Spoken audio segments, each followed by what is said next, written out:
Assalamualaikum warahmatullahi wabarakatuh. Baiklah, kami dari kelompok 2 yang beranggota saya sendiri Fani Ulandari dan teman saya Vindo Juanda, Siti Lutfia dan Fitri Ramadhani. Baiklah, kami akan membahas tentang desain penelitian kualitatif.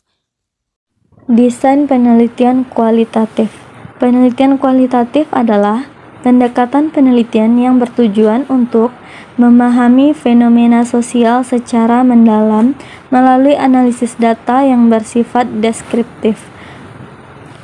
Berikut ada beberapa desain penelitian kualitatif. Yang pertama yaitu ada studi kasus. Studi kasus adalah metode penelitian yang mendalami suatu fenomena, kejadian, individu atau kelompok tertentu dalam konteks kehidupan nyata secara menyeluruh.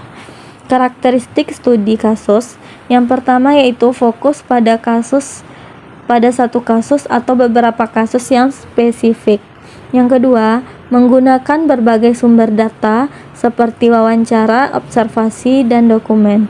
Yang ketiga, menganalisis secara mendalam untuk memahami kompleksitas fenomena.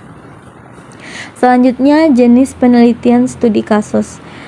Yang pertama yaitu ada studi kasus eksploratori.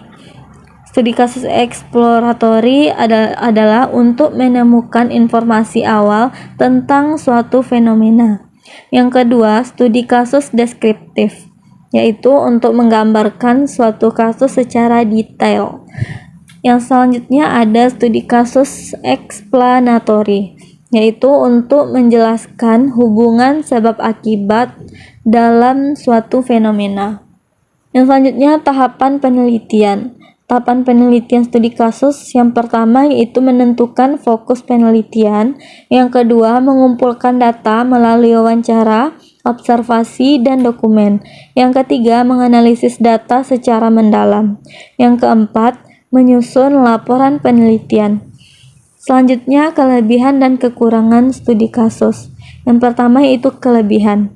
Kelebihan studi kasus yaitu memungkinkan pemahaman yang mendalam dan fleksibel dalam pengumpulan data. Kekurangan penelitian studi kasus yaitu rentan terhadap subjektivitas dan generalisasi hasil terbatas. Contoh penelitian studi kasus yaitu penelitian tentang strategi guru dalam mengatasi kesulitan belajar siswa di suatu sekolah tertentu dengan penelitian studi kasus. Selanjutnya, penelitian naratif atau deskriptif. Yang pertama, pengertian. Penelitian naratif berfokus pada cerita atau pengalaman individu dalam memahami suatu fenomena. Yang kedua, karakteristik, berpusat pada pengalaman individu, menggunakan wawancara mendalam sebagai metode utama, menyajikan hasil dalam bentuk cerita atau deskripsi.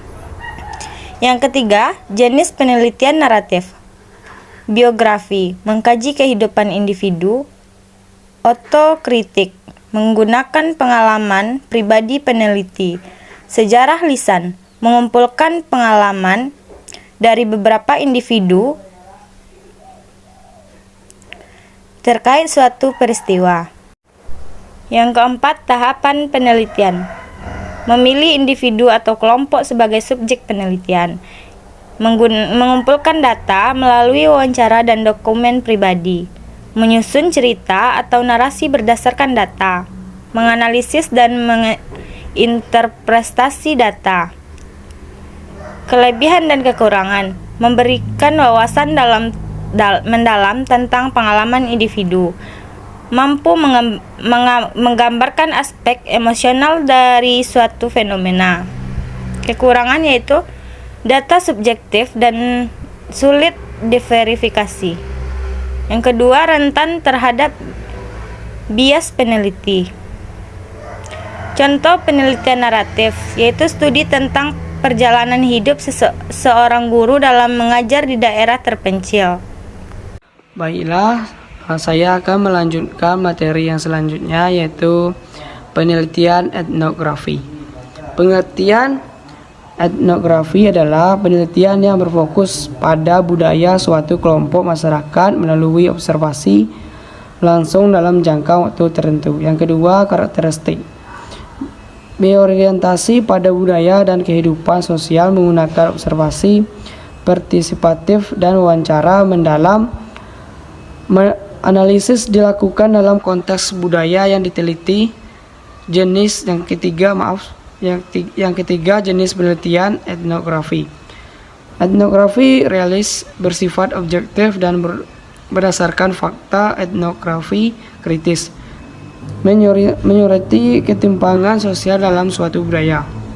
Yang keempat, tahapan penelitian, yaitu ada 4. Yang pertama, memilih komunitas atau kelompok budaya sebagai subjek. Yang kedua, menghabiskan waktu di lapangan untuk observasi. Yang ketiga, mencatat data melalui wawancara dan interaksi langsung.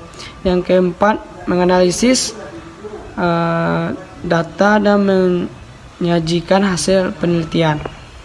Kelas selanjutnya penelitian fenomenologi. Pengertian fenomenologi adalah metode penelitian yang berusaha memahami pengalaman subjektif individu tentang suatu fenomena tertentu. Yang kedua, karakteristik.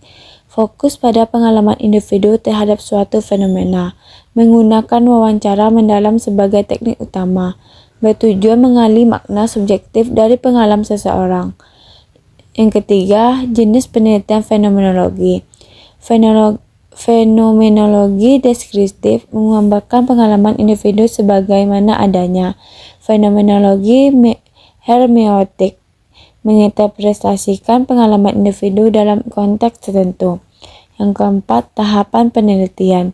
Menentukan fenomena yang akan diteliti, mengumpulkan data melalui wawancara dan observasi, menganalisis pengalaman individu dengan mengidentifikasi tema-tema utama, menyusun interpretasi atau pengalaman tertentu teks.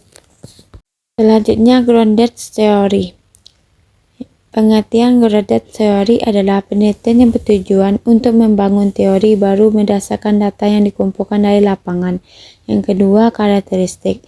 Bertujuan membangun teori dari data empiris.